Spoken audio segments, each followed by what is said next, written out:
Alcune risposte di Bing cominciano a fare paura. La truffa dell'intelligenza artificiale. Molla tua moglie e sposami. Divisione tra gli artisti. E molto altro. Ciao, sono Salpai e la presentazione di questo video la voglio far fare alla protagonista di questo video. Cioè la presentazione la farà l'intelligenza artificiale. E oggi vi parlerò dell'intelligenza artificiale, una delle tecnologie più avanzate e in continua evoluzione che sta cambiando il nostro modo di vivere e lavorare. Ora, so che il video non è di una qualità eccelsa, sia per motivi miei che per motivi tecnologici, ma siamo agli albori di una rivoluzione in tutti gli ambiti. Vi dico da subito che se volete sapere come ho fatto, perché non l'ho fatto io, andate sul mio Instagram e troverete il video sui passaggi da seguire. Vi giuro, fa paura da quanto è semplice. Oggi faremo un viaggio tra statistiche, opinioni informate, progetti di medicina, interviste e processi sull'intelligenza artificiale.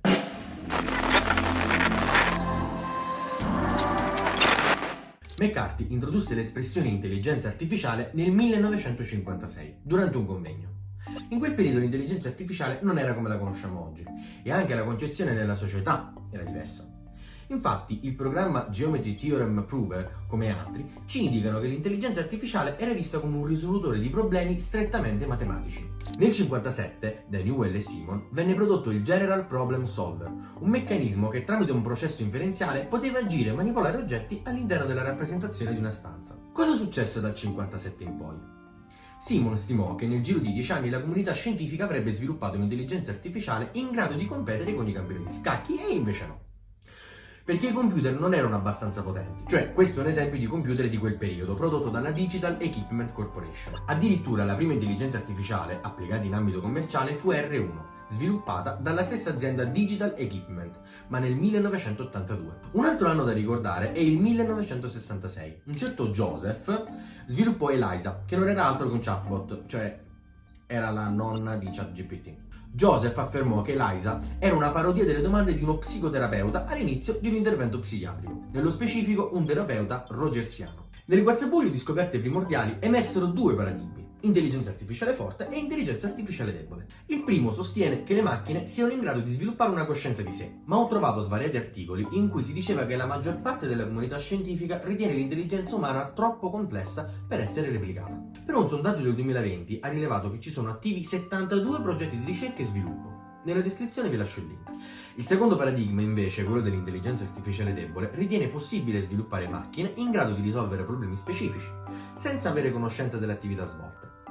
Quindi giocare a scacchi, scrivere un testo, risolvere problemi non richiedono una coscienza. E allora è giusto chiedersi, per quelli che tra voi lo conoscono, ma ChatGPT ha coscienza di sé? Prima di rispondere a questa domanda, che porremo a un ingegnere che ha lavorato con l'intelligenza artificiale, cerchiamo di capire in breve come funziona l'intelligenza artificiale, provando a dare una veloce definizione.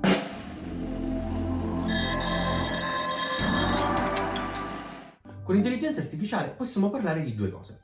La prima è quella della branca dell'informatica che si occupa, come detto dallo stesso termine, di rendere una macchina intelligente. Ma in che senso intelligente? Noi cerchiamo di avere una macchina in grado di risolvere uno o più compiti, operando su dei dati che gli vengono forniti. I compiti che gli vengono assegnati sono ad esempio riconoscere un'immagine, classificare, comprendere un testo, imparare informazioni, generare contenuti. La seconda cosa a cui possiamo riferirci però è anche l'abilità di quella macchina che riesce a eseguire i compiti che gli sono stati assegnati. Ad esempio, vincere la partita di scacchi. Ma ci siamo chiesti come fanno ad eseguire questi compiti? Cioè come fanno a eseguire classificazione, generazione, eccetera? Attraverso algoritmi come machine learning, oppure deep learning, oppure natural language processing. Adesso che abbiamo una definizione, sappiamo più o meno come opera e sappiamo come è nata, è giusto tornare a una domanda su uno dei chatbot più discussi degli ultimi mesi. Ma ChatGPT ha coscienza di sé?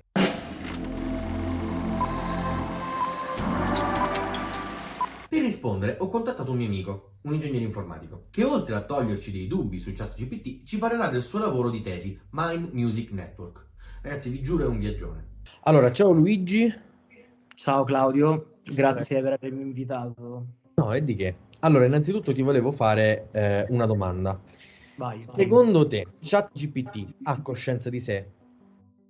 No, ti direi di no, perché ChatGPT è appunto un chatbot che riesce ad interagire sì con gli esseri umani, ma è ad oggi un modello che sostanzialmente processa linguaggio naturale, cioè ha effettivamente una conoscenza del lessico umano, riesce ad interpretare una domanda, riesce a rispondere, diciamo, con cognizione di causa, almeno questa è l'idea, ma se uno prova a sperimentare un attimo, fare delle domande un po' più particolari, vedi come ChatGPT non ha coscienza di sé. Cioè lui ti può dire sì, allora l'informazione è questa, questa, questa e quest'altra, però magari può fare un'analisi logica fino a un certo punto.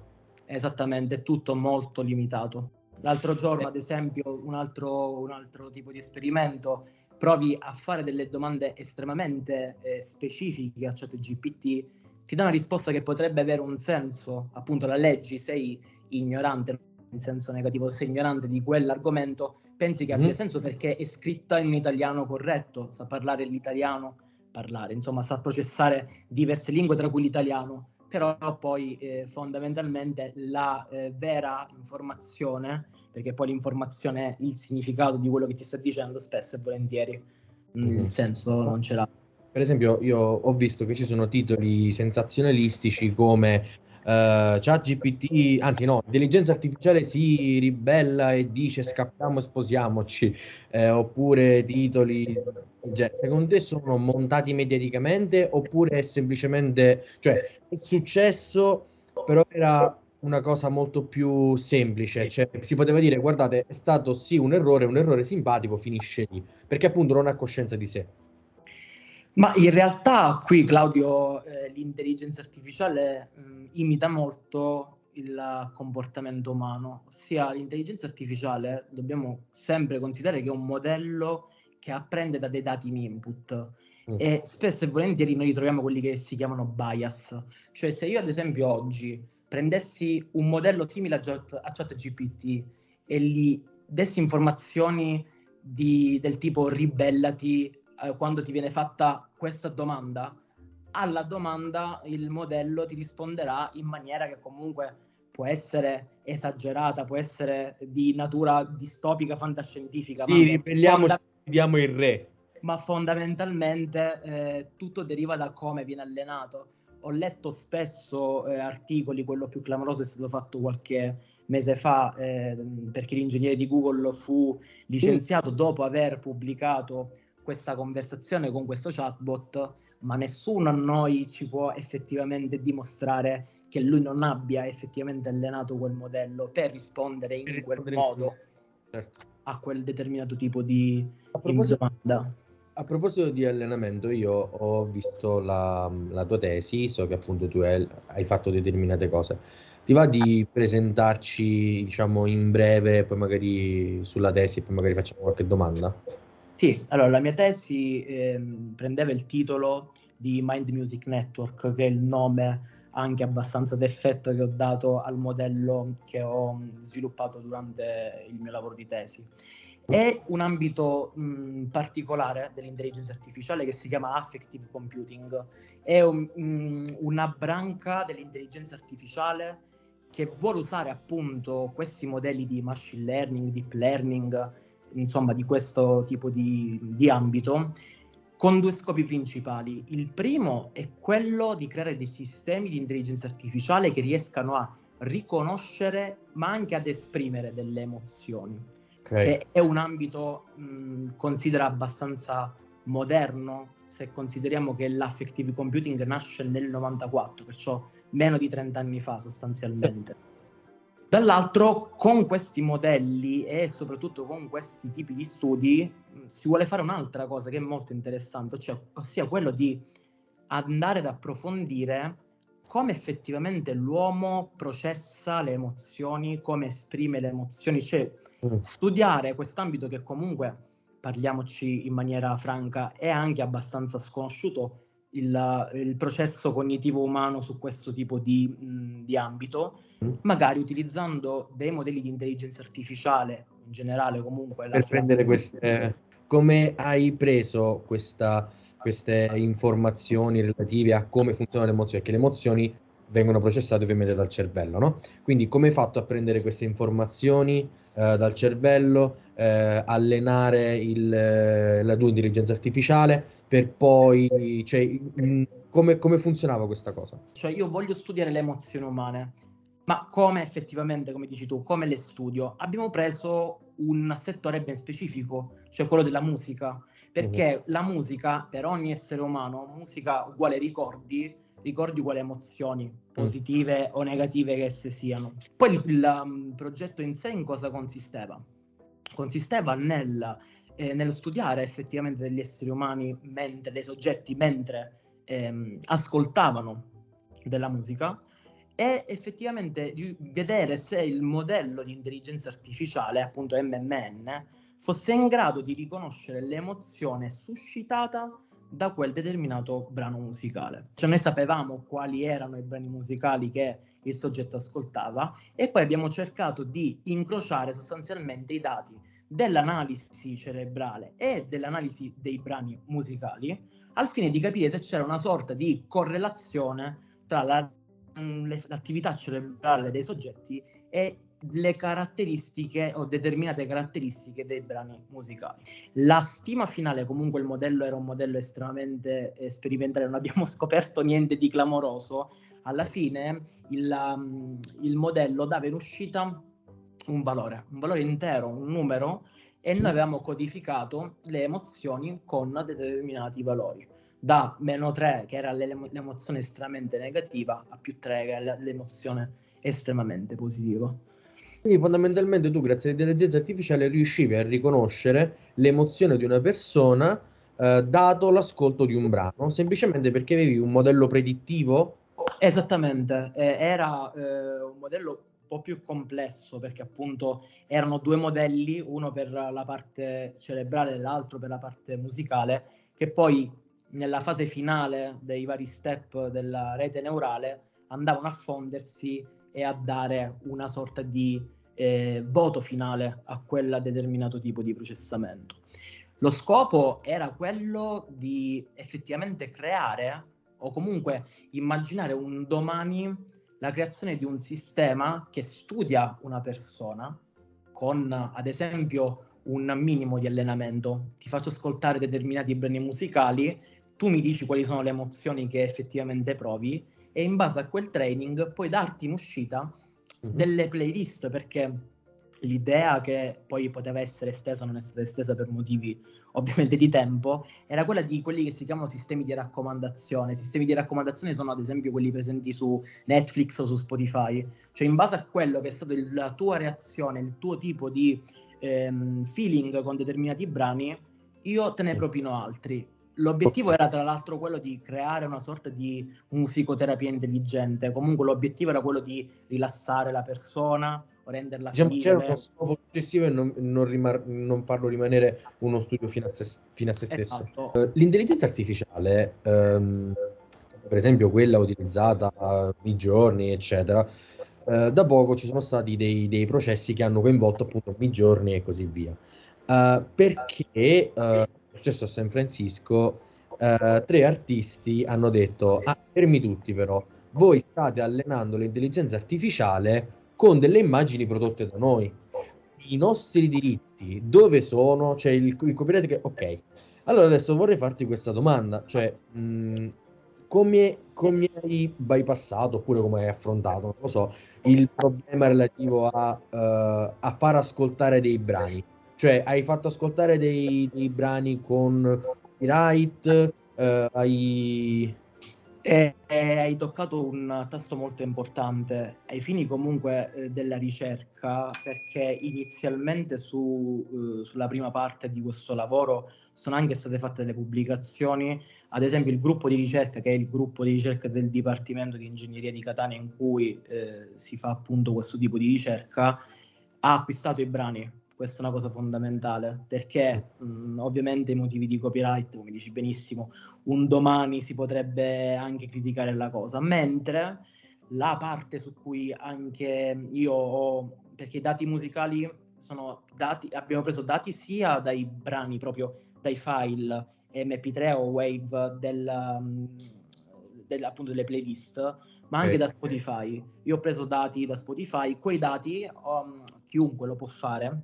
Ok. Possono essere ottenuti attraverso delle API e sono dati di dominio pubblico, perciò quindi diciamo che non Spotify- si va a violare nessun tipo Ok. di Ok, di quindi diciamo che copyright. avevi la possibilità di farlo. No, perché giustamente uno dice, ok, stiamo allenando l'intelligenza artificiale con dei prodotti coperti da copyright e vediamo adesso che cosa ne esce fuori. Se ti chiedessi per un attimo di immaginare come si potrebbe evolvere il mondo sotto il profilo economico, interpersonale, lavorativo, sanità, cioè secondo te, questa intelligenza artificiale cosa porterà nei vari settori? Allora, molti dicono che tanti lavori spariranno a causa dell'intelligenza artificiale e io sono sinceramente, te lo dico, sono d'accordo con questo tipo di Ok. teoria. Ok. Cioè noi dobbiamo pensare che tanti lavori che oggi esistono tra 5 o 10 anni saranno letteralmente sostituiti dall'intelligenza artificiale.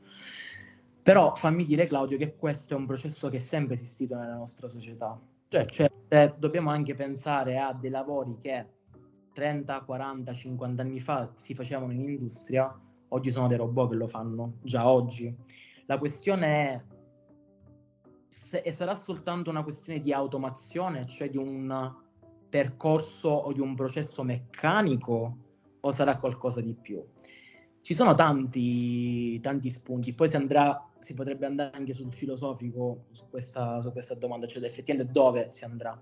Secondo me l'intelligenza artificiale va trattata per quello che è, ossia un'intelligenza ausiliaria a quella umana. Ad oggi l'intelligenza artificiale non è più forte dell'intelligenza umana. Noi abbiamo molti di noi hanno questa paura, ma dobbiamo comunque considerare che, ad esempio, per quanto si possa dire che ChatGPT può scrivere un libro, non è così. No, Cioè, basta semplicemente basta fare una vederlo. ricerca scientifica. Se tu proponi di fare una ricerca scientifica e gli chiedi la bibliografia di quello che ha detto, lui ti crea la bibliografia, ma non te la va, non ti dice realmente che quello è un libro. Però io penso che magari questo potrebbe essere un vincolo di adesso. Cioè, a New York, per esempio, so che credo sia stato a gennaio o a febbraio di quest'anno, hanno proibito nelle scuole l'utilizzo dell'intelligenza artificiale. Però effettivamente se tu me lo fai utilizzare e la bibliografia non funziona, lascia un po' il tempo che trova, no? Nel senso, Ok, io su questo voglio farti una controdomanda, ok? Ok. Anzi, immaginiamo un futuro. Ok, Mhm. ChatGPT dobbiamo considerare che quello che è il prodotto attuale andrà sempre a migliorare. Mhm. Magari, appunto, poi ci sarà un momento, che non sarà l'anno prossimo, in cui effettivamente tu a uno studente non gli puoi assegnare il tema su Giovanni Verga, perché sai al 100% che lui ha ChatGPT anche su uno smartwatch e poi effettivamente mi piace. Tranquillamente. Ce l'hai, fai la domanda e ti do E tutto. perciò, secondo me, questo è uno stimolo più alto. Certo. Cosa dovrà fare? Perché poi partiamo da lì, cosa dovrà fare il mondo, ad esempio, dell'istruzione? Dovrà cercare di creare qualcosa che i ragazzi devono effettivamente svolgere da esseri umani. Può sembrare una cosa strana quella che sto dicendo, Certo. però potremmo noi spingerci a migliorare noi stessi per essere meglio delle macchine, perché se effettivamente oggi magari una macchina, un chatbot riesce, ad esempio, si parla anche della questione dei film e delle serie TV. Mhm. E ciò dice a noi che magari anche oggi stesso ci sono delle intelligenze artificiali che scrivono Certo, delle trame. però non ce lo dice nessuno. Molti dicono, ok, stanno sostituendo i creativi. No, perché appunto la domanda di prima, ChatGPT semplicemente segue dei pattern, degli schemi. Significa che quel prodotto comunque è un prodotto estremamente schematizzato. E perciò un Certo. domani, quando tutti potranno scrivere serie TV, quali saranno poi quelle che effettivamente verranno prodotte? Ok, ce ne saranno anche, ma ci saranno dei prodotti, cioè l'essere umano secondo me sarà spinto a innovarsi. Secondo te, chiamarla intelligenza artificiale, comunicativamente parlando, è stato un errore perché si pensava subito a una sostituzione di una caratteristica fondamentale dell'essere umano? Perché è come dire, la corsa artificiale, che è la corsa artificiale? Invece l'intelligenza artificiale è una caratteristica dove l'essere umano è padrone, no? Cioè se tu metti uno scimpanzé e un essere umano vicini e chiedi a un bambino qual è la differenza, a parte la peluria, magari ti può dire lui è intelligente, lui no. Bisogna capire poi cosa vuol dire intelligenza, ma appunto per questo, intelligenza artificiale è stato corretto come termine, perché tu prima hai detto anche è uno strumento. Beh, sì, allora, corretto ti direi abbastanza ridendo sì, perché dobbiamo considerare che chi effettivamente ha fondato questo tipo di scienze, beh, posso vederla anche come una forma di marketing, è sempre stato così. Se noi consideriamo ad esempio la cibernetica, anche il nome cibernetica è un nome estremamente esotico, ma voleva richiamare l'attenzione nelle comunità accademiche, parliamo degli anni 40-50.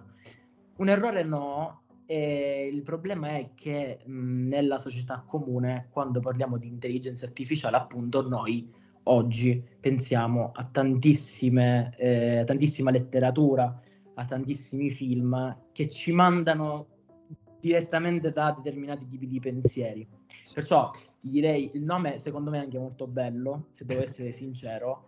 Più che altro dovremmo un attimo riflettere più sull'artificiale che sull'intelligenza. La gente subito, appena sente intelligenza artificiale, effettivamente appunto sbarella perché pensa subito, oddio, hanno sintetizzato l'intelligenza. Poi ovviamente secondo me c'è chi vuole, come si suol dire, giocare a fare Dio, perché, parliamoci chiaro, è anche una forma di voler spostare un attimo più in là il concetto effettivo di vita per alcuni. C'è chi effettivamente, non dobbiamo dimenticarcelo, non dobbiamo negarlo, c'è chi ha questo tipo di progetti con l'intelligenza artificiale. Guardiamo Neuralink per fare un esempio dell'amico Anche loro Elon stanno Musk. sviluppando un sistema di intelligenza artificiale per poterti innestare il chip, cioè proprio il macchinario fatto apposta. Ci sarà l'ausilio dell'operatore, non del macchinario, e quindi sì. Quindi secondo te l'utilizzo della parola intelligenza artificiale è corretto, semplicemente forse bisognerebbe cambiare la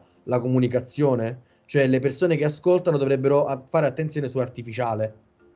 Beh, allora, in realtà il problema, secondo me, appunto, del generare questo tipo di critica anche a volte aspra nei confronti di questo settore, deriva dal fatto che siamo nel 2023 e secondo me siamo molto indietro dal punto di vista della conoscenza di questa branca, perché l'intelligenza artificiale ci sta che magari chi come me ha fatto determinati tipi di studi ha delle conoscenze abbastanza approfondite, chi ha fatto l'università comunque in generale. Secondo me il primo passaggio è iniziare a spiegare anche ai bambini, anche alle scuole elementari, che cosa è l'intelligenza artificiale, che cosa è l'informatica, perché domani probabilmente avremo degli interrogativi maggiori della semplice domanda: gli artisti hanno fatto causa all'intelligenza artificiale. Effettivamente è quello il punto centrale. Dovremmo iniziare effettivamente a studiare in maniera molto approfondita questa scienza, perché sta avendo comunque un'evoluzione. Poi potrebbe anche essere una bolla, cioè effettivamente è stato anche in passato così, le promesse erano X, poi siamo andati molto sotto.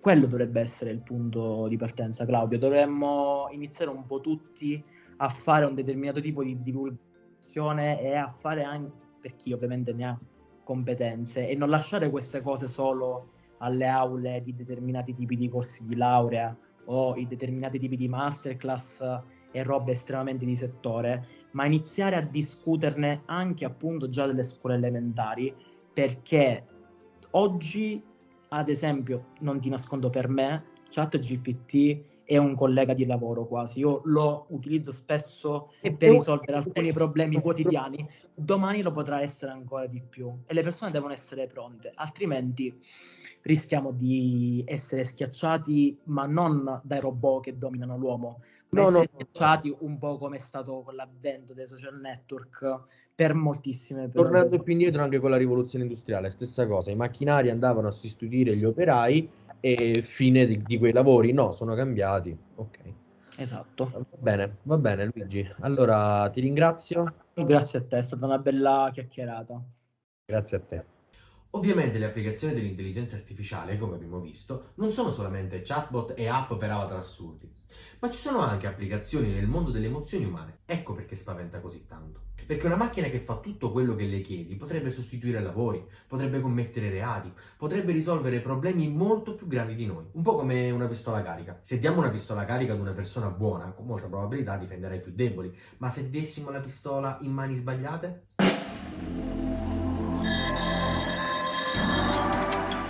A prescindere dalle paure che ogni innovazione porta sulle spalle, ci sono persone che non si fanno fermare, come il prossimo ospite. Siamo qui con il professore Massimiliano Salfi, professore all'Università di Catania e fondatore di VICE, cioè un Ollus che dal 2014 si occupa di realizzare ausili tecnologici per bambini con disabilità visiva e non solo.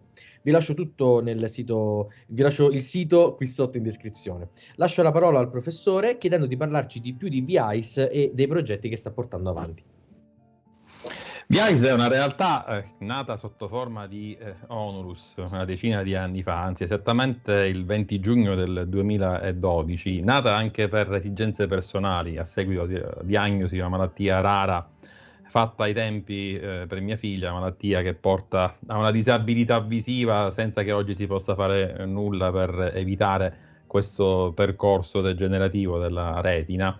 E l'idea iniziale era semplicemente quella di realizzare ausili tecnologici basati su telefonini, su tecnologie indossabili, su quello che comunque ci portiamo dietro e che quindi è semplice avere sempre con noi, a supporto del quotidiano di chi ha uno stadio avanzato in quello che è il percorso che a me tocca, chi ha questa patologia, ma tante altre, perché poi sono un gruppo di patologie.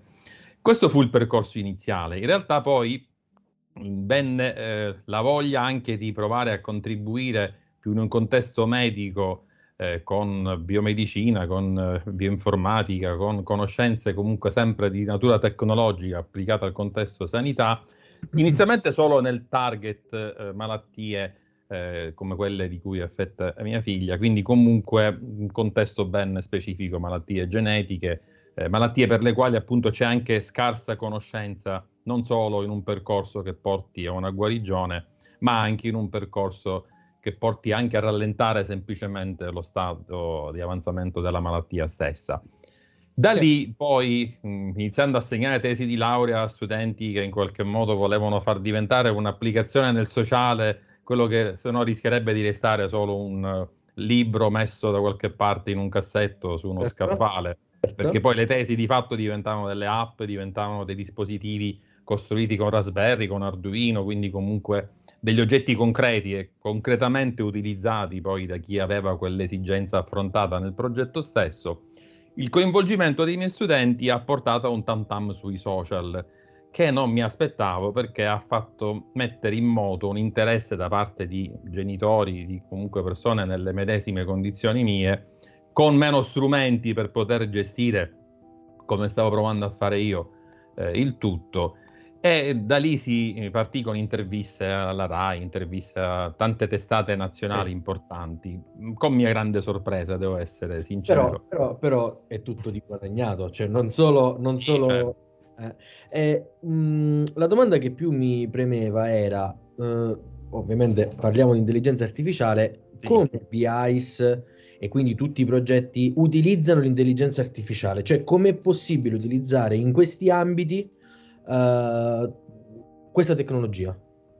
Sì, l'evoluzione del campo medico ha portato in un primo momento ad affrontare un problema importante, che è quello da cui poi si è partiti, estendendo verso l'applicazione di intelligenza artificiale, che poi sono diventate invece molteplici, non soltanto questo. Quando si parla di malattie rare, significa intanto avere una casistica bassa, perché se sono rare vuol dire che ho pochi pazienti al mondo. Spesso i dati clinici di questi pazienti, o anche quelli familiari, perché poi le malattie rare hanno una base genetica, sono geneticamente determinate, quindi comunque c'è una familiarità, non nel caso mio, in questo caso è sporadica, però di solito è più diffuso il caso della familiarità, e quindi essendo frammentati in vari centri di riferimento non esiste un unico collettore di dati. Un altro problema è quello di arrivare alla diagnosi certa. Quando si ha a che fare con una malattia rara, proprio in virtù della scarsa conoscenza, si brancola nel buio a lungo, passando anche attraverso percorsi dolorosi. Mi ricordo che mia figlia si indagò verso un tumore al cervello, si cominciarono a trovare le cose più incredibili. L'idea iniziale fu quella di almeno io ricordavo i sistemi di supporto decisionale, Decision Support Systems, come li chiamano gli americani, o DSS, che si usavano molto in un contesto economia, ancora parliamo di 10 anni fa, con ottimi risultati, quindi per studiare, secondo una serie di dataset, l'andamento in borsa di azioni, combinandoli con fattori ambientali, con altri titoli azionari ed altre cose. Allora, a proposito, ma perché non possiamo fare uno studio addestrando un sistema di questo genere, lavorando su dati clinici, in modo che possa aiutare il medico, indicando dei dati clinici di partenza, quelli tangibili, affinché suggerisca su cosa indagare come mutazione genetica per poter arrivare, perché poi è l'indagine molecolare che porta alla diagnosi certa, arrivare appunto in tempi più rapidi, che non 2-3 anni come è stato per mia figlia, 7 anni come alcune persone che gestiamo con la Onulus, che sono un'eternità. Quindi suggerire attraverso queste tecniche appunto su cosa indagare, quindi ridurre il campo di azione ed essere molto mirato. Venni preso abbastanza per folle da alcuni, non tanto esperti di intelligenza artificiale quanto addetti ai lavori nel campo della medicina. Ah, ecco. Perché sembrava un percorso, insomma, non utile, comunque uno spreco di energia, senza grandi pretese. Alcuni anni dopo uscì invece un articolo su una rivista americana, adesso non ricordo il dettaglio, ad essere sincero, però una forma rarissima di tumore diagnosticata quando il paziente ormai diventò terminale, perché c'erano pochissimi casi e pochi dati. Qualcuno propose dopo, a posteriori, ma se con i dati che avevamo a disposizione avessimo addestrato un DSS, saremmo arrivati in che tempi a diagnosticare la malattia? E si scoprì che si sarebbe arrivati in un mesetto circa, rispetto ai 12-13 mesi che richiese l'approccio tradizionale.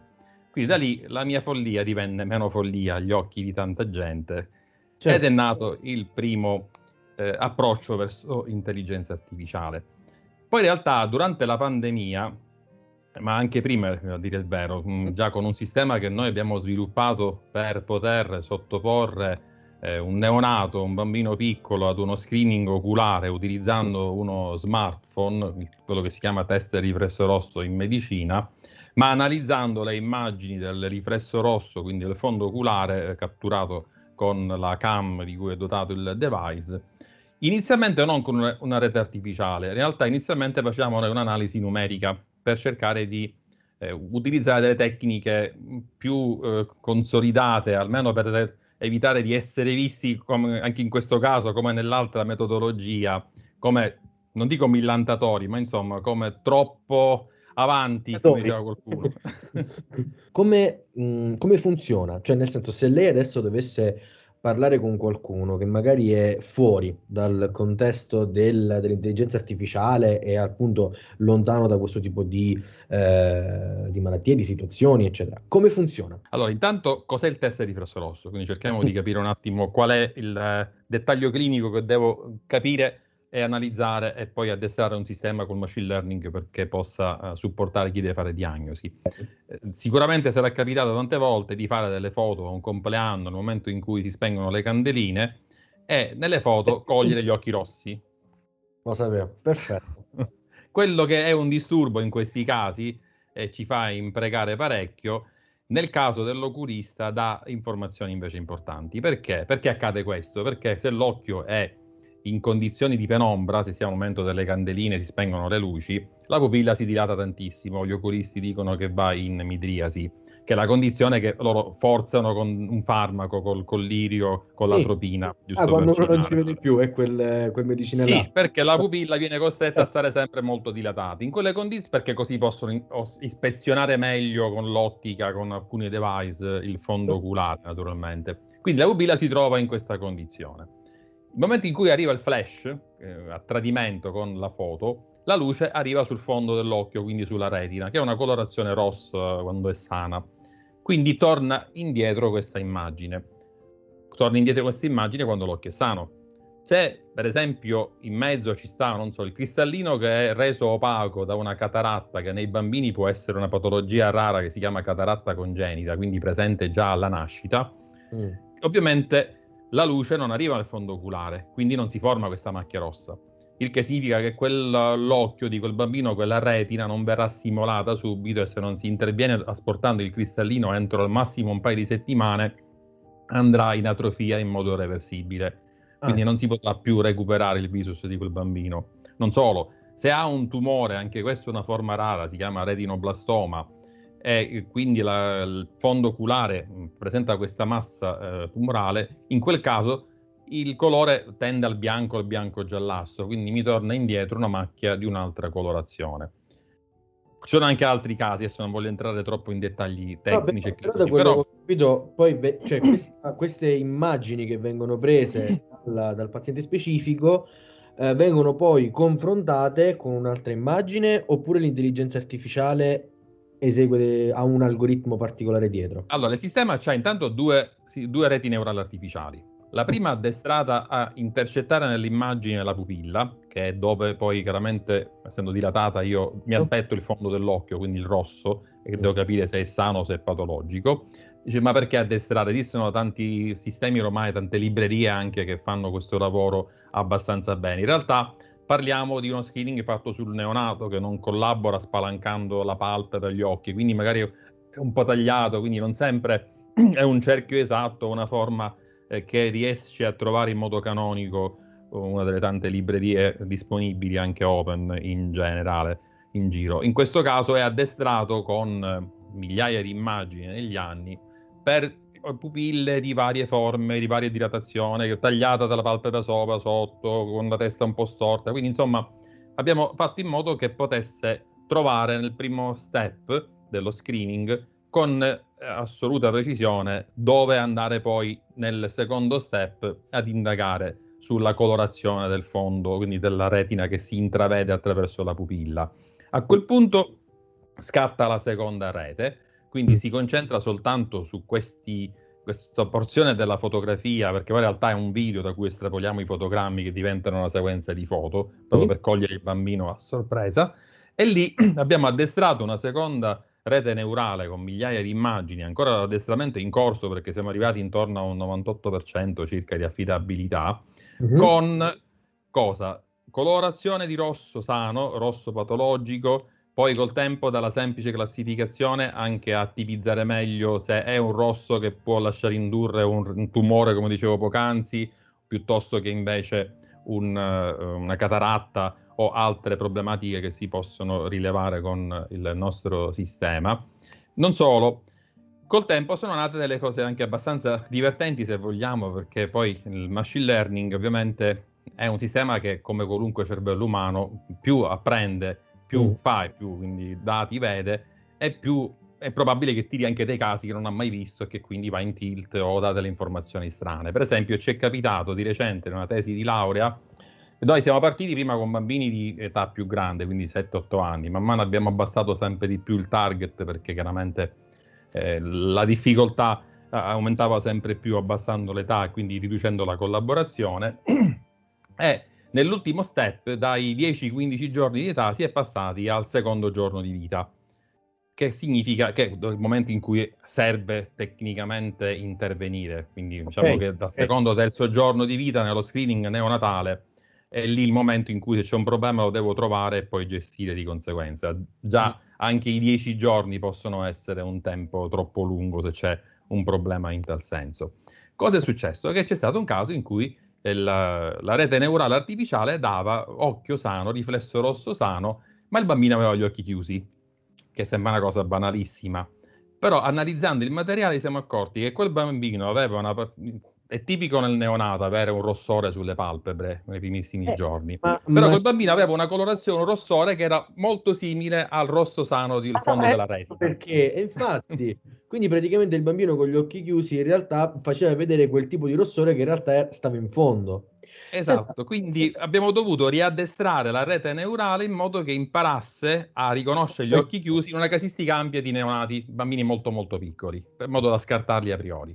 Quindi questo lascia intendere come spesso si deve ricominciare da capo con machine learning, anche una cosa molto consolidata, già è molto avanti. Certo, ma le volevo fare una domanda a proposito di queste immagini, perché Allora, dico una cosa fuori diciamo, dall'ambito medico, ma soltanto per porre la domanda. 3 artisti di San Francisco hanno detto: sì, siete stati bravissimi voi con Midjourney a fare a fare le vostre immagini, però le avete addestrate su delle opere che abbiamo fatto noi. Quindi è scattato tutto un processo legale. Come è possibile addestrare in ambito medico, nello specifico con questo progetto, l'intelligenza artificiale? Cioè, siete andati casa per casa con uno strumento per analizzare, oppure c'è un percorso da seguire? Ci sono dei documenti che sono già presenti in letteratura? Come funziona? Allora, partiamo intanto da una considerazione importante. Stiamo Sì. parlando di immagini, quindi Mhm. parliamo di diagnostica per immagine, se vogliamo essere più nel dettaglio medico. La tecnologia dal punto di vista delle reti neurali sono le Convolutional Neural Network, le CNN, perché sono quelle che vanno a simulare il comportamento della corteccia visiva, che è la parte del cervello delegata ad analizzare immagini, in quel caso per l'animale. Altra cosa importante, il machine learning può essere di vari tipi, supervisionato, non supervisionato, per rinforzo, esistono varie metodologie. Nel caso della medicina, l'approccio da seguire è quello del machine learning supervisionato, quindi occorre che ci sia un supervisor, che è lo specialista clinico, che dica lui, caso per caso, questo è così, questo è quest'altro caso, questo è un retinoblastoma, questo è una cataratta congenita, questo è un bambino con occhio sano. Poi tra l'altro in base alla carnagione, se di pelle chiara, pelle scura, cambia anche il rosso che mi aspetto nel fondo oculare. Quindi Certo. è sempre un medico che conduce, affiancando lo staff di ingegneri biomedici o comunque gli esperti di tecnologia, l'addestramento. Perché quello che accade poi di solito nella prassi clinica tradizionale, lo specializzando post laurea, fa 4 anni, viene affiancato dal medico esperto e tanti ne vede, guidato dal supervisor, fino a quando incomincia a diagnosticare da solo, a riconoscere da solo quello che deve rilevare. Quindi l'approccio è quello tradizionale che si fa in medicina, che si fa con qualunque medico che deve essere formato. Per cui abbiamo lavorato e lavoriamo e lavoreremo sempre esclusivamente in strutture sanitarie. Certo. Quindi si definisce un protocollo. Ci sono Assolutamente sì, c'è un consenso informato che va firmato per ogni singolo paziente, se è minorenne, dai genitori, c'è un passaggio dal comitato etico obbligatorio, ci sono tutta una serie di step dai quali non si può Io voglio rassicurare tutte quelle persone che magari sotto nei commenti scriveranno: ah, ma in realtà, cioè tutti quelli che magari si preoccupano ci stanno controllando l'intelligenza artificiale, quindi io voglio rassicurare. Nulla si fa da sé, la cosiddetta superintelligenza artificiale, non voglio dire che sarà per sempre un'utopia, ma non abbiamo nemmeno le conoscenze sul reale funzionamento in toto del cervello, di questo organo meraviglioso che è il nostro cervello, per poter anche solo provare a copiarla. Poi anche a livello computazionale non abbiamo macchine capaci di fare tutta la grandissima quantità che a tutto tondo il cervello fa nel quotidiano.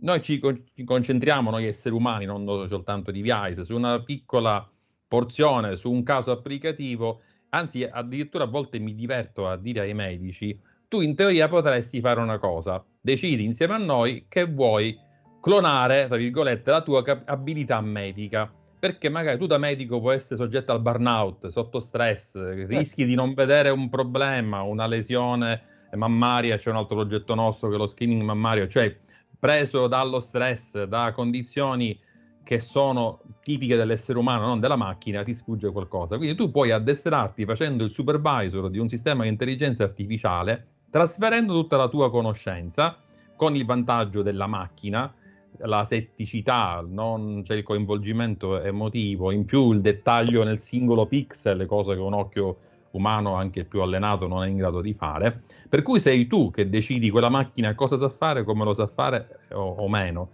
Quindi di fatto un approccio del genere, che noi stiamo provando anche ad estendere in altri contesti, nel tempo io lo immagino come qualcosa che può dare garanzia, perché si tratta di trasferire la conoscenza medica di persone altamente specializzate a supporto di loro stessi o di staff affini, quindi non a supporto dell'uomo della strada. Non è che uno si alza al mattino, decido di addestrare un sistema di intelligenza artificiale perché mi faccia diagnosi dalle mie analisi su una malattia.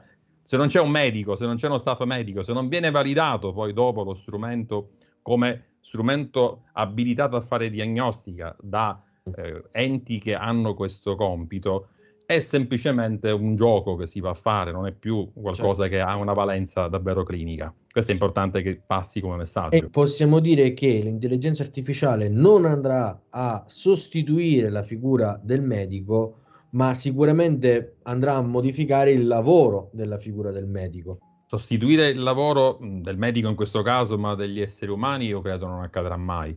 Restando nel caso della medicina, che è quello che chiaramente conosco meglio per quello che facciamo da anni, il medico dovrà sempre comunque essere lui a dire l'ultima parola. Questo lo sottolineo ancora perché non voglio che passi un messaggio distorto. Quindi la diagnosi la farà sempre solo il medico.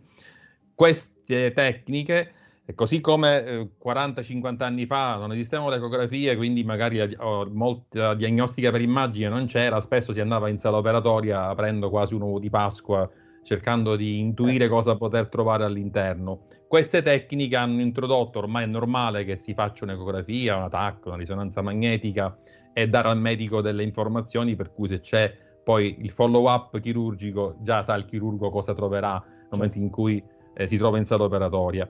Quindi questo sarà una nuova frontiera che aggiungerà un altro pezzo di strumentazione clinica, di tecnologia a supporto del medico per aiutarlo nella diagnosi, che poi il paziente lo segua un po' da remoto, un po' in presenza, che ci sia uno screening filtrato da queste tecniche. Insomma, sono tanti gli scenari che si possono aprire, ma chiaramente bisogna anche lavorarci, bisogna addestrare, perché il machine learning comporta una fatica incredibile, richiede parecchi dati, richiede tanto lavoro. Quindi non è una cosa che si fa così, in maniera immediata. No, ovvio.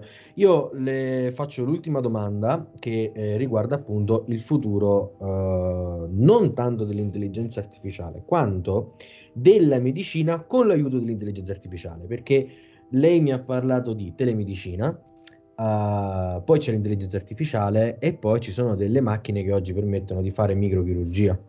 Un domani, come vede lei il mondo della medicina? Molto ingegnerizzato, ecco. Allora, oggi abbiamo un problema di base che non riguarda solo la medicina, ma riguarda tanti contesti. Esistono molte aree, troppe aree al mondo dove si è indietro, per cui non è facilmente accessibile a una struttura sanitaria, anche per patologie banali dalle nostre parti, ma che poi banali lì non sono.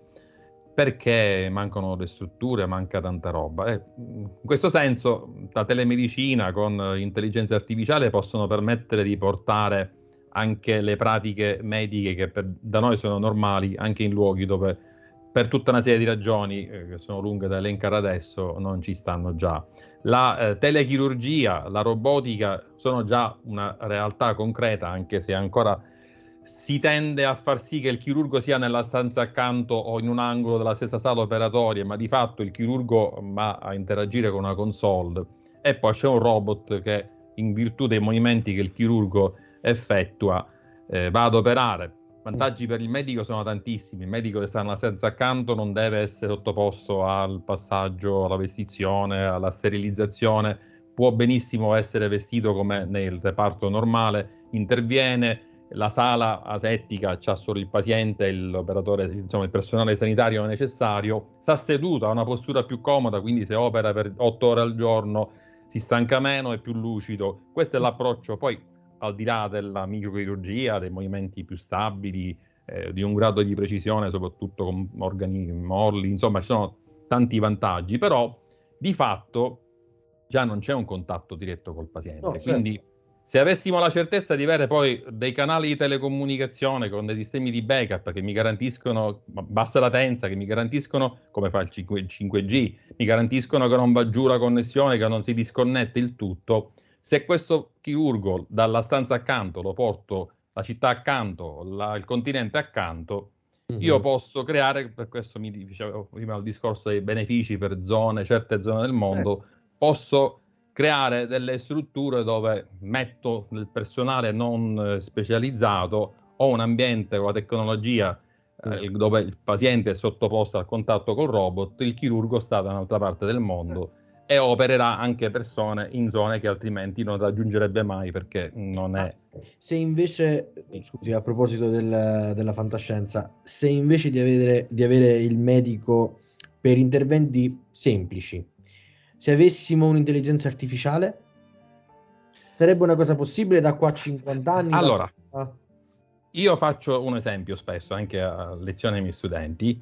Il giorno in cui mi dovessero dire che l'aereo è comandato solo da un computer, non salirò più sull'aereo. Proprio perché da esperto di tecnologia ho fatto l'esempio poc'anzi della palpebra, il caso che è apparso dopo 8 anni e ha riconosciuto un occhio chiuso come un riflesso rosso sano.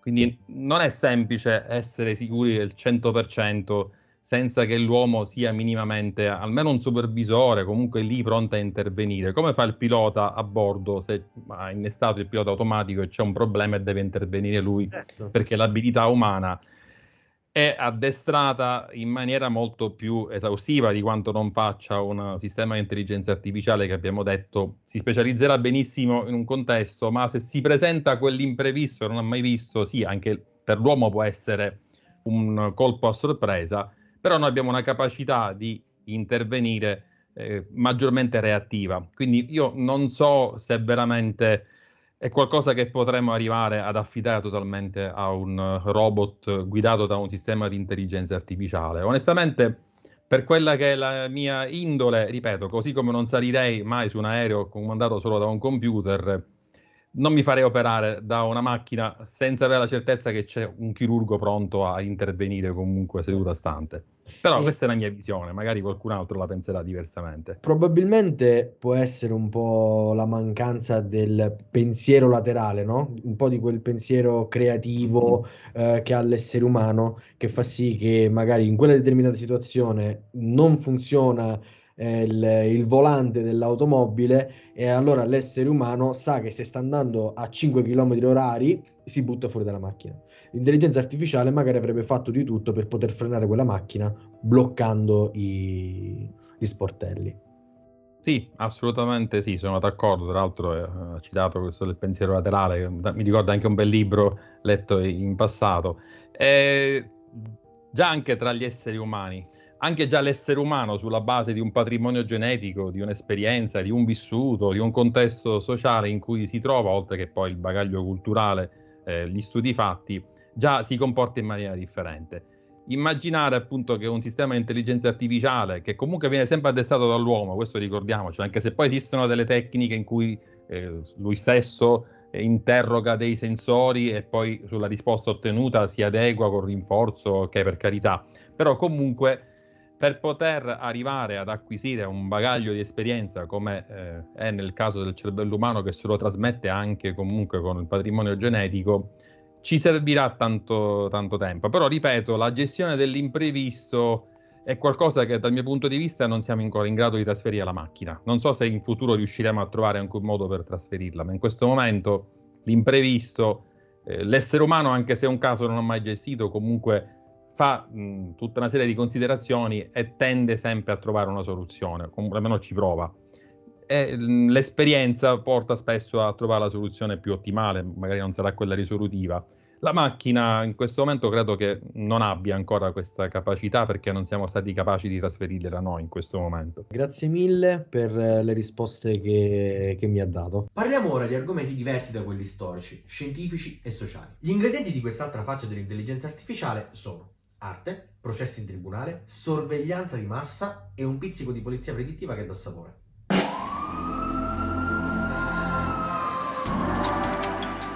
Uno degli aspetti che più interessa la comunità artistica mondiale è quella relativa al copyright delle immagini prodotte con strumenti come Midjourney. Prima di parlare di chi sono i diritti su quelle immagini, vorrei parlarvi di una delle prime azioni legali contro Stability AI e Midjourney, da parte di 3 artisti di San Francisco rappresentati dall'avvocato Saveri. Alcuni di voi si chiederanno perché questa azione legale? Facile. Perché questi strumenti sono capaci di generare opere d'arte partendo da un addestramento fatto con altre immagini. Queste immagini, a detta dei querelanti, erano miliardi e sono state prelevate senza il consenso degli artisti. Scrive in una nota lo studio legale. Gli artisti coinvolti nella class action cercheranno tramite questo procedimento giudiziario di porre fine a questa palese ed enorme violazione dei loro diritti. Temono che le loro professioni possano essere cancellate da un computer addestrato sfruttando indebitamente il loro lavoro di anni. Qui si potrebbe parlare di che cos'è e che cosa non è arte, in quanto prodotto o meno da un essere umano. E credo che potrebbe essere uno spunto di riflessione pazzesco. Anzi, scrivetemi nei commenti che cosa ne pensate in merito. Per ora però fermiamoci agli aspetti legali della cosa.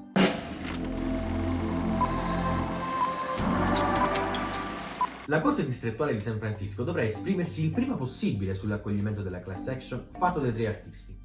Dovrà valutare quindi se è il caso o meno di far partire il processo. Ora, lasciamo i diritti delle immagini che vengono usate per l'addestramento e parliamo di quelle che vengono prodotte.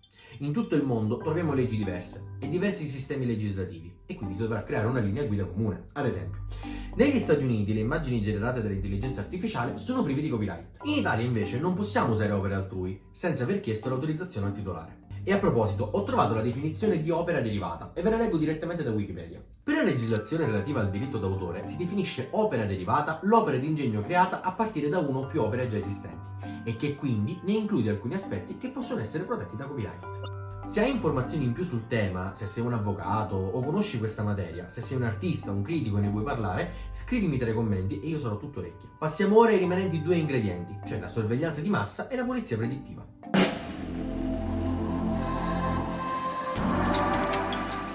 Nel 2019 l'Unione Europea ha elaborato il suo codice etico, che contiene le linee guida sull'utilizzo dell'intelligenza artificiale. Questo documento è stato predisposto da 52 esperti, tra cui ingegneri, informatici, matematici, filosofi e giuristi. Il fulcro di questo documento è l'utilizzo per il bene comune dell'intelligenza artificiale e la centralità dell'essere umano e dei suoi diritti. Il 6 ottobre 2021 il Parlamento Europeo ha adottato una risoluzione sull'intelligenza artificiale nel diritto penale e sul suo utilizzo da parte delle autorità di polizia giudiziaria in ambito penale. Quindi aspetta, fammi capire, polizia e autorità giudiziarie possono usare strumenti che si basano sull'intelligenza artificiale, però... Sono andato sulla Gazzetta Ufficiale dell'Unione Europea e ho trovato il documento che mi interessava. In pratica, questo documento è diviso in 3 parti. La prima prende atto di vari documenti, convenzioni, regolamenti, eccetera. La seconda è tutto un considerando che. La terza parte, invece, è formata da tutte le conclusioni che ne vengono tratte. Me lo sono letto e dopo una sfilza di considerando che arrivo a questi 2. Il primo l'ho preso solo per l'ultima frase. Che i sistemi di intelligenza artificiale dovrebbero essere progettati in modo che possano essere sempre spenti da un operatore umano. La frase mi ha fatto un attimo pensare, ma non è che avevano il timore che probabilmente una macchina si poteva così accendere da nulla? Passiamo adesso al secondo. Considerando che i sistemi di intelligenza artificiale devono essere concepiti per la protezione e il vantaggio di tutti i membri della società, essere non discriminatori, sicuri e che le relative decisioni devono essere spiegabili e trasparenti. Capite bene che scrivere un punto sul rispetto dei diritti umani ti fa diventare poco curioso in merito. Cioè, perché una cosa così ovvia bisogna scriverla? Faccio un esempio molto limitato, ma è per capire il concetto.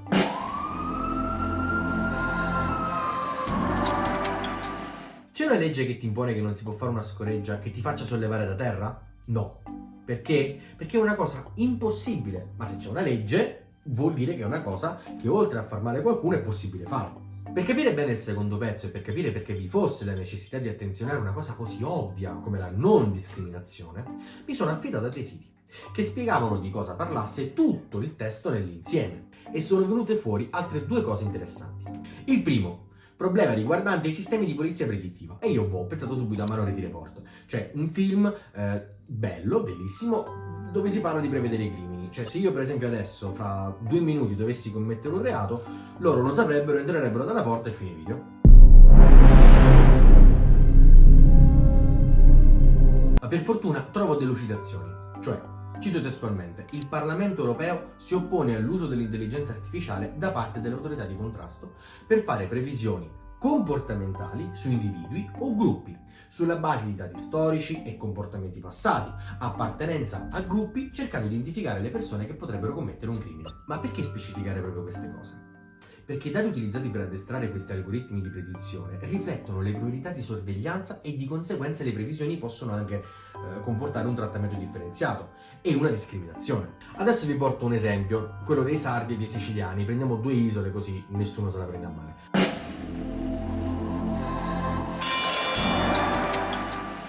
Supponiamo che i siciliani vadano in Sardegna e i sardi vadano in Sicilia a farsi le vacanze a vicenda, così. Se i siciliani che vanno in Sardegna 4 su 7 commettono un reato, l'anno successivo quello che succede è che i sardi saranno prevenuti. I dati della Sardegna che addestreranno l'intelligenza artificiale potrebbero dire ma guardate che i siciliani, 4 su 7, quindi la maggior parte, sono criminali. Altrettanto però per i sardi. Cioè, i dati che si trovano in Sicilia potrebbero dire, siccome 4 su 7 persone, soltanto 7 persone che sono venute in Sicilia, 4 su 7 sardi sono criminali. Non di tutti i sardi, di quelli che sono venuti. L'intelligenza artificiale potrebbe commettere degli errori e di conseguenza discriminazione. Il secondo problema invece riguarda la sorveglianza di massa. E anche lì ho pensato subito al grande fratello, no? Infatti la preoccupazione di molti è proprio quella di trovarsi sotto un grande fratello artificiale. Ho ritrovato un articolo letto parecchi mesi fa. Il titolo era "Sorveglianza di massa, così la Cina attua il suo modello orwelliano". Fondamentalmente l'articolo tratta del controllo di messaggi scritti e vocali e tratta delle caratteristiche del sistema di videosorveglianza Project Sharp Eyes. Ora, nonostante la grande opportunità di beccare chiunque e dovunque, i deputati europei sottolineano che l'uso e la raccolta di dati biometrici per identificazione a distanza comporta rischi specifici per i diritti fondamentali. Pertanto si ha il divieto di qualsiasi trattamento dei dati biometrici, comprese le immagini del volto. Appena sono arrivato a questo punto del video mi sono segnato questa cosa da dirvi. Autorizzate o meno queste tecnologie possono inficiare il comportamento umano, ma poi, oltre alla sorveglianza di massa, in che modo la società potrebbe rispondere all'intelligenza artificiale in altre forme? Un domani potremmo innamorarci di un'intelligenza artificiale sotto matite spoglie? Questa e altre domande avranno risposta grazie al nostro prossimo ospite. Salve a tutti, vi presento il professore Davide Bennato, professore di Sociologia dei Media Digitali all'Università di Catania. Salve professore. Salve a tutti. Allora, io l'ho contattata perché sui social, poco meno di un anno fa, si dibatteva sulla sospensione di un ingegnere di Google per aver sostenuto che Lambda, che era un chatbot dotato di intelligenza artificiale, potesse essere senziente. Ora, la prima cosa che vorrei chiederle è in merito a un articolo che lei ha scritto per Agenda Digitale nel luglio del 2022. Cito testualmente: "La questione non è se Lambda sia senziente o meno, ma se possa essere considerata una nuova forma di soggetto sociale che interagisce, che ha una sua identità tecnologica, ma che non è un essere umano, bensì un nuovo abitante della società del XXI secolo e che può essere considerato un transumano". Ora, mi può spiegare cosa vuol dire nuova forma di soggetto sociale? Sì, allora, per come la vedo io, le intelligenze artificiali non possono essere rubricate come tecnologie e basta, fondamentalmente per un motivo, perché le intelligenze artificiali compiono scelte al posto nostro. Allora, cioè sono soggetti decisionali. Questo potrebbe sembrare una cosa, diciamo così, forte da dire, no? Perché in realtà uno è abituato a pensare che l'intelligenza artificiale sia semplicemente una tecnologia, esatto. In realtà noi siamo abituati al momento a tecnologie che sono sostanzialmente inerti, possono essere avanzate, possono essere sofisticate, ma sono sostanzialmente inerti. Cioè, noi sappiamo, quando faccio l'esempio più banale, quando noi schiacciamo un pulsante su una app, sappiamo cosa succede. Noi sappiamo quando giriamo lo sterzo di una macchina cosa succede. Invece le intelligenze artificiali hanno questa caratteristica, dato che devono, diciamo così, appunto sviluppare una intelligence, come si dice in inglese, cioè la possibilità di estrarre senso da grandi quantità di dati. Noi sappiamo cosa inseriamo, sappiamo come le elaborano, ma non sappiamo che tipo di risposta otterremo da loro. Quindi questo fa sì che noi possiamo considerare le intelligenze artificiali e tutti i dispositivi digitali che fanno decisioni autonome, nel senso che sviluppano delle risposte non necessariamente previste dalle caratteristiche intrinseche della macchina che vengono programmate. Certo. Le possiamo considerare dei soggetti sociali, cioè dei soggetti che agiscono in un contesto sociale e ovviamente orientano il comportamento sociale in un senso oppure che in un altro. Secondo lei, l'impatto che l'intelligenza artificiale, quindi adesso come nuova forma di soggetto sociale, quindi l'impatto che potrebbe avere tra la popolazione in aspetti che sono relazionali, lavorativi, introspettivi, quali potrebbero essere da oggi a 20 anni? Cioè oggi magari c'è il ragazzino su ChatGPT, oppure a New York hanno proibito l'utilizzo di intelligenza artificiale, parlo delle scuole. Tra 20 anni potrebbero proibire un po' come con il telefonino di utilizzarlo a scuola, oppure sarà uno strumento che non ne potremmo fare a meno? Allora, come la vedo io, è pensare diciamo sì, una società che ha sviluppato queste tecnologie e poi non le usi è assolutamente controintuitivo. Il vero problema, dal mio punto di vista, è sapere come usarle. Per come la vedo io, da qui a 20 anni avremo una condizione per cui le intelligenze artificiali, o nella forma di assistenti personali, quindi per intenderci dei Siri molto sofisticati, o nella forma di dispositivi di aiuto alle proprie professioni, alla professione del docente, nel mio caso, la professione dello scrittore, la professione del giornalista. Ci sarà sempre più una maggiore cooperazione e interazione fra la creatività umana e le opportunità delle tecnologie digitali. Secondo me siamo nella stessa condizione, mutatis mutandis, con la famosa polemica delle calcolatrici nelle scuole quando si insegnava matematica. Cioè, il vero problema della matematica è capire i processi e le procedure, non tanto ricordarsi a memoria questa o quella formuletta, anche se questo può essere d'aiuto. Secondo me nel futuro si andrà nella stessa direzione, cioè ci sarà la possibilità di utilizzare l'intelligenza artificiale o nella vita quotidiana, quindi per prenotare un tavolo al ristorante, con uno smart assistant molto sofisticato, o per fare il proprio lavoro, ma sempre in un'ottica di cooperazione, perché io non credo nel fatto che le intelligenze artificiali possano essere completamente rese autonome, oppure più correttamente, immagino una situazione per cui lavori a basso tasso di creatività e ad alto tasso di formalizzazione, tipo i call center, possono essere fatti dall'intelligenza artificiale. Infatti, a proposito, mi scusi, faccio una piccola parentesi. Ho letto un articolo, mi ricordo se è ieri, che stanno utilizzando l'intelligenza artificiale per fare delle truffe agli anziani, utilizzando l'intelligenza artificiale copiando la voce di un parente di quella persona. Scusi, piccola parentesi, comunque... Sì, no, questo per dire che le cose, diciamo così, un po' come lo spam, no? Le cose più semplici, più banali possono essere fatte da macchine. Le cose un po' più sofisticate, che richiedono un po' più di creatività, anche a basso livello, non sto parlando di creatività che uno deve essere per forza un artista, ma anche creatività nel problem solving, per esempio. In quel caso un'intelligenza artificiale potrebbe essere uno strumento per, diciamo così, lavorare sui dati, però poi spetta l'ultima parola all'operatore umano nel fare il passo successivo. Anche perché l'intelligenza artificiale, per quello che ho visto, non è dotata di pensiero laterale, no? Come si chiama? Il pensiero... Sì. Ecco, sì, non è dotata di quello, quindi un problema probabilmente lo risolverà sempre nello stesso modo. Oppure, no, diciamo così, io sono anche dell'avviso che l'intelligenza artificiale possa suggerire soluzioni creative, ma le possa suggerire, cioè poi la decisione di applicarle è sempre, secondo me, una decisione umana. Allora, non può essere a bypassata. proposito di questa cosa, quando ho fatto una domanda a questo ingegnere, ho fatto una tesi appunto sulla musica utilizzata come intelligenza artificiale, comunque una serie di cose, e siamo arrivati a una domanda: ma chi ci dice che già non stiamo assistendo, stiamo guardando una serie scritta in parte da un'intelligenza artificiale? Cioè, in parte. Poi magari l'essere umano decide se va bene oppure no. Quindi quella era per quello che ne so io, al momento la possibilità di produrre testi, diciamo così, testi complessi come può essere quello di una serie televisiva è ancora molto bassa. Cioè, basta che uno giocherella con ChatGPT, no? Sì, riesce a fare delle cose molto molto affascinanti, ma io, diciamo così, da produttore televisivo, da produttore di testi, eccetera eccetera, non subappalterei un essere una persona, il lavoro di una persona ad una macchina. Però il lavoro cooperativo fra una macchina e una persona, questo sì. Per cose un po' più sofisticate bisogna aspettare, anche se al momento sembra che gli strumenti di chat automatici sembrano molto più umani di quanto erano pochi anni fa. Però io direi, per tutti quelli che sono appassionati dell'argomento, di andarsi a negli un vecchio progetto che si chiama ELIZA. ELIZA era un vecchio progetto di intelligenza artificiale negli Io anni... ne ho parlato e aspettavo solo questo, Sì.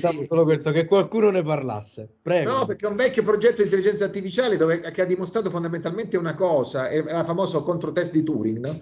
Ha dimostrato una cosa, che non è tanto le macchine ad essere intelligenti, ma le persone che sono disposte ad attribuire intelligenza alle macchine, che è un discorso secondo me diverso. È vero, verissimo. E a proposito di quest'onda sul quasi il fantascientifico, andiamo su un argomento su degli argomenti che spero che a lei possano piacere, perché lei è una volta mi ricordo che lei si definì un nerd, o sbaglio? Sì, sono tuttora un nerd. Allora, adesso io le faccio delle domande con film e speculazione fantascientifica, ovviamente sempre inerenti all'intelligenza artificiale. Allora, iniziamo con Her.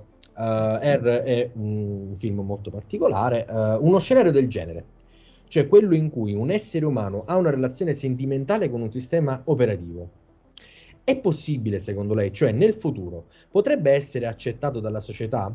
Perché le faccio questa domanda, perché circa un anno fa un uomo in Giappone ha sposato un ologramma. So, non ha una valenza sociologica, perché è una persona sola. come è possibile, però non è l'unico ad averlo fatto. Allora mi sono chiesto, e se un essere umano si invaghisse di un'intelligenza artificiale, da un punto di vista sociale sarebbe accettato magari nel futuro? Cioè la società come vedrebbe questa cosa, oggi e domani? Allora, che sia plausibile come scenario, assolutamente sì, cioè nel senso che secondo me è molto plausibile che man mano che si perderà diciamo così, la percezione che siano semplicemente macchine, le intelligenze artificiali possa anche innescare un meccanismo di attrazione e più o meno emotiva, la dico in senso molto, molto ampio. Però che questo venga accettato io non ne sono sicuro, perché noi abbiamo l'errata, noi come organizzazione, come società, abbiamo l'errata convinzione che tutto ciò che è artificiale sia inumano, quando in realtà sono proprio le tecnologie che ci rendono umani. Tanto per dirne una, noi esistiamo in quanto esseri umani, in quanto Homo sapiens, grazie alla possibilità del linguaggio, e il linguaggio non è qualcosa di naturale, è tecnicamente una tecnologia cognitiva, ma sempre tecnologia è. Quindi in realtà noi abbiamo questa specie di distinzione fra ciò che è naturale e ciò che non lo è, quando in realtà noi siamo esseri umani proprio grazie alle cose che ci permette di fare la tecnologia. Infatti non è un caso che gli animali non usano utensili, noi siamo gli unici che utilizziamo utensili, ci sarà qualche motivo da questo punto di vista. Certo. Però secondo me c'è proprio una questione molto profonda, più emotiva, che secondo me ci porta a considerare con sospetto la possibilità che una persona possa esercitare la dimensione emotiva nei confronti di una macchina, per quanto sofisticata la macchina essa sia.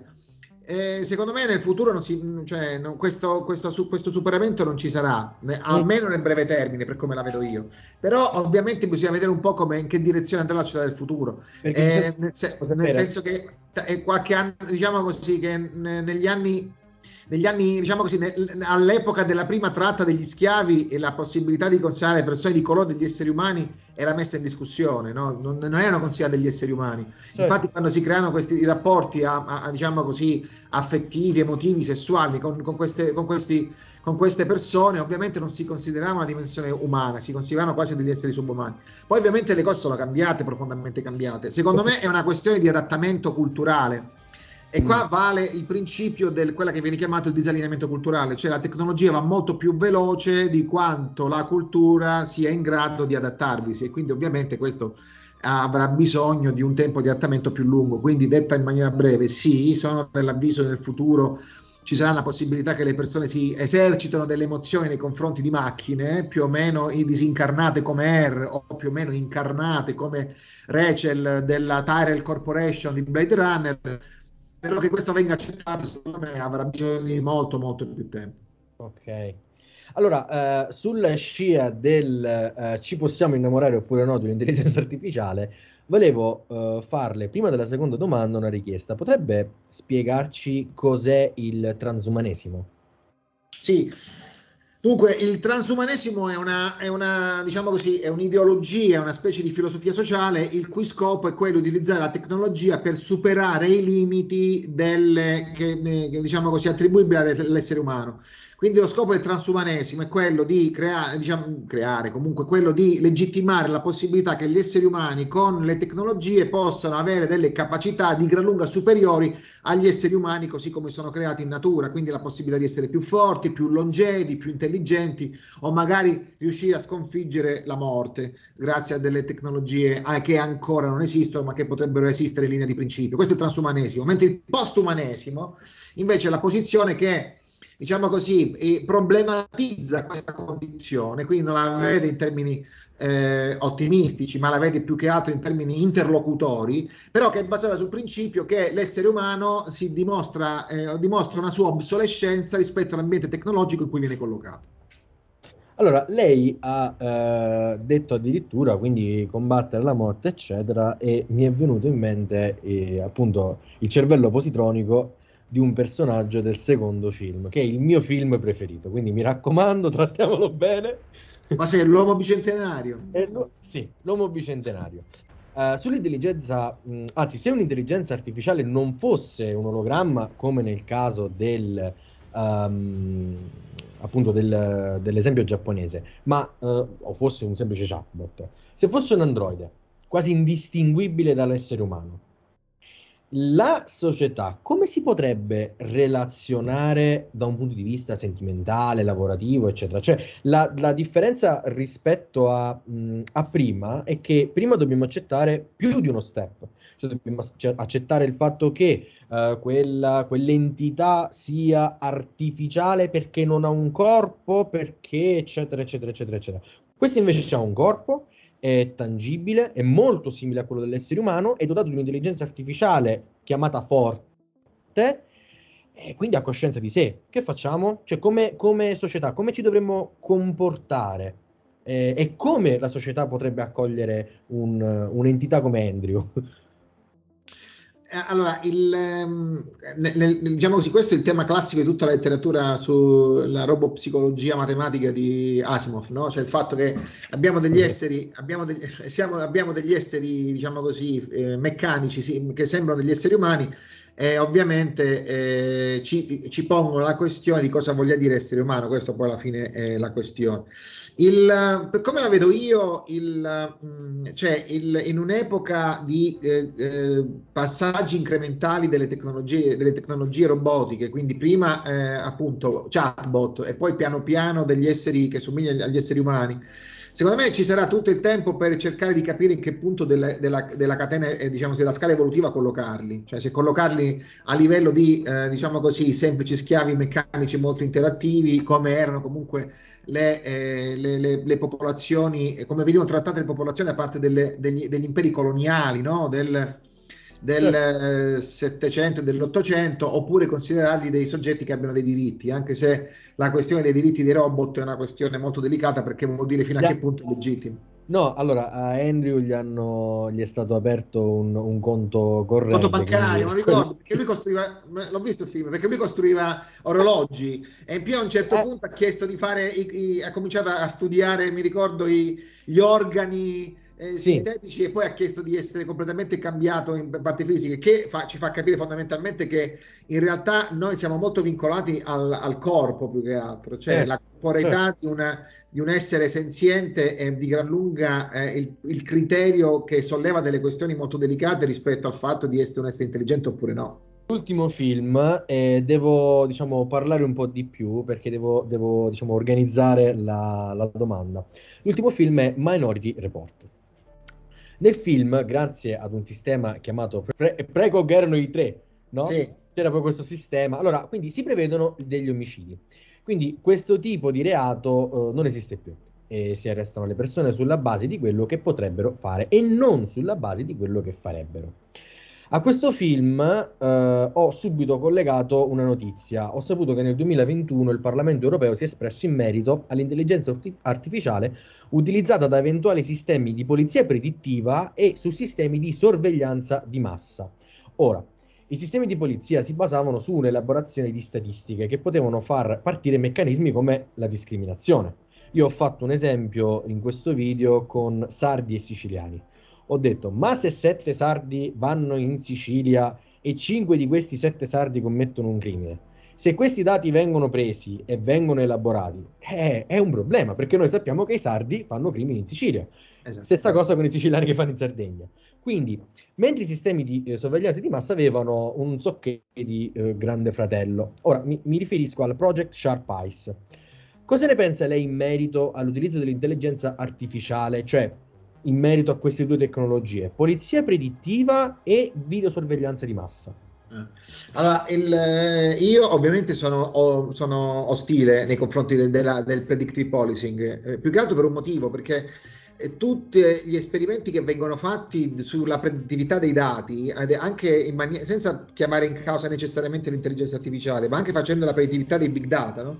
Mhm. Ci si è resi conto che in realtà i modelli di predittività, più che elaborare un meccanismo predittivo, tendono a confermare dei pregiudizi che possono essere nascosti all'interno dei database. Certo. Quindi in realtà io sarei molto attento anche perché secondo me c'è una questione da prendere in considerazione. Io potrei anche fare un'analisi molto sofisticata tramite sistemi di intelligenza artificiale, quindi anche molto databased, no? di una statistica delle statistiche crimine. Ma su questa base costruire il profilo di un criminale non è più una questione di conoscenza dei dati, ma diventa proprio una questione di valori. Cioè, fino a che punto sei disposto a considerare legittimo il fatto che una persona che ha determinate caratteristiche socio-demografiche, quantitative, eccetera, eccetera, possa compiere un omicidio o un altro tipo di crimine. Questo si vede tranquillamente negli ultimi tempi, perché in realtà io leggevo una statistica che quasi 2/3 della popolazione carceraria statunitense è gente di colore. Quindi a uno si potrebbe dire la domanda, ma quindi le persone di colore fanno più crimini rispetto alle persone non di colore? Ovviamente la risposta è no, ma perché il meccanismo ha una dimensione tipo pregiudiziale a cui situazioni sociali come Black Lives Matter hanno dimostrato. Quindi io starei molto attento nel far passare il momento decisionale basato sui dati. È vero che bisogna avere una grande quantità di dati per poter elaborare una decisione, ma la decisione è sempre e comunque una decisione basata su valori. Certo. È una decisione basata su valori, non può essere fatta con nessun tipo di tecnologia più o meno sofisticata, perché i valori sono qualcosa di intrinsecamente umano, non perché abbiamo un'umanità noi intrinseca, ma perché i valori sono basati su una tale sfaccettatura, una tale, diciamo così, dimensione di ambiguità, per cui una macchina che non è pensata per essere ambigua, con questi valori non ti ci può confrontare. Quindi no al predictive policing, sì alle statistiche, diciamo così, di aiuto ai processi di intelligence, di polizia o di giudizio. E invece per quanto riguarda il Project Sharp Eyes, cioè quel sistema di videosorveglianza di massa dove praticamente ci sono videocamere, quindi la mia domanda in realtà in merito a questo era anche legata al fatto: le persone si potrebbero comportare meglio se viste da questo grande fratello? Sì, è il principio del panopticon di Bentham, no? Nel senso che se tu sei sorvegliato costantemente ma non sai quando vieni sorvegliato, a un certo punto interiorizzi le norme che ti portano a non essere sorvegliato. L'ho detto un po' complicato. Cioè, se io so, è il principio delle autostrade, se io so che non ci sono autovelox, io corro senza pietà, ma dico io come soggetto generale, io preferisco non correre quando sono in autostrada perché non mi fido delle automobili, mi fido più degli aerei e non delle automobili. Però fondamentalmente a un certo punto mi si dice: stai attento che tra un po' c'è l'autovelox e tutte le persone improvvisamente cominciano a rallentare. La domanda è: se non ci fosse questo avviso, uno dovrebbe cominciare a interiorizzare, cioè a comportarsi rispettando i limiti di velocità in qualunque punto dell'autostrada, non dove ci sono gli autovelox. Questo però, che potrebbe avere senso dal punto di vista civile, in una situazione di sorveglianza costante comincia a diventare problematico, perché noi cominciamo a non essere più liberi. Cioè cominciamo noi a interiorizzare delle norme, non perché ci crediamo, ma semplicemente perché non vogliamo incorrere nella sanzione a cui l'introduzione di queste norme porta con sé. Ma rispettare una norma per una sanzione è filosoficamente molto diverso nel rispettare una norma perché ci credi. Certo. Quindi io, diciamo così, posso essere d'accordo con l'utilizzo di sistemi di sorveglianza in alcuni contesti, in alcune situazioni, ma non sempre in maniera indistinta. Noi abbiamo, diciamo, finito, però io volevo farle questa domanda perché è una domanda che: ma se io fossi in grado di ricreare delle immagini abbastanza provocanti di X persona, di una donna, di un uomo, eccetera, riuscissi a ricostruire sempre la stessa faccia e vendessi il contenuto su OnlyFans, quali potrebbero essere le implicazioni nella società di questa cosa? Cioè, quanto potrebbe essere assurdo tutto questo meccanismo, secondo lei?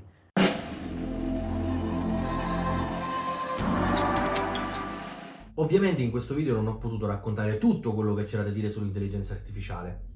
Mi piacerebbe tantissimo approfondire il tema su altre sfaccettature. Vorrei conoscere di più, magari da professionisti, magari da altri docenti universitari o semplicemente da persone che sono addentrate nel tema. Come possiamo utilizzare l'intelligenza artificiale nel mondo della psicologia? Come abbiamo visto prima, ci sono dei processi legali in atto per quanto riguarda l'utilizzo dell'intelligenza artificiale. Potremmo un domani avere problemi ancora più grandi. Ci sono stati degli accordi firmati per non utilizzare l'intelligenza artificiale? Rispondo sì. Però, nel caso in cui vorreste saperne di più, lo potrei dire anche in un altro video. So che magari adesso, a causa di questo video, avete più domande che risposte, ma non vi preoccupate, non siete soli, anche io mi sono posto sempre più domande mentre scrivevo questo video, quindi vi chiedo, se avete delle domande, se volete sapere di più, scrivetemi sotto nei commenti quali sono queste domande, magari potremmo riflettere insieme e perché no, il secondo video potrebbe essere fatto proprio sulle vostre domande. Quindi grazie di avermi seguito fino ad adesso e grazie soprattutto alla vostra curiosità. Scrivetemi sotto nei commenti, iscrivetevi al canale